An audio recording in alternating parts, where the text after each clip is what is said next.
Hello friends, मैं मनीषा। मेरे YouTube channel पर आपका स्वागत है। और आज है जितिया का व्रत जो हम लोग पूजा करने जा रहे हैं। और मेरे वीडियो में आप लोग बने रहिए और देखिए जितिया का मैं पूजा करने जा रही हूँ। ज़्यादा फास्टिंग है तो मैं ज़्यादा बोल नहीं सकती हूँ, इसलिए बने रहिए मेरे वीडियो में। ये देखिए पूजा का तैयारी हो रहा है और मैं पूजा पे बैठ गई हूँ। देखिए पूजा मैं कर रही हूँ, फूल सब चढ़ा दी हूँ। देखिए आप लोग, अगरबत्ती जलाई और मैं अब कथा करूँगी जितवाहन जी का।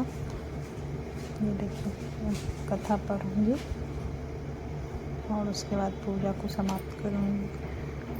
आज बहुत एकदम हालत ख़राब है, बहुत गर्मी भी थी, फास्टिंग में है, बहुत ज़्यादा हालत ख़राब था।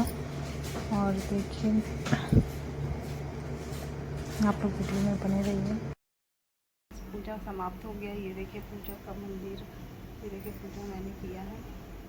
और आप लोग को ये वीडियो पूजा का कैसा लगा और जरूर से कमेंट बॉक्स पे बताइएगा और लाइक शेयर जरूर कीजिएगा। Bye bye.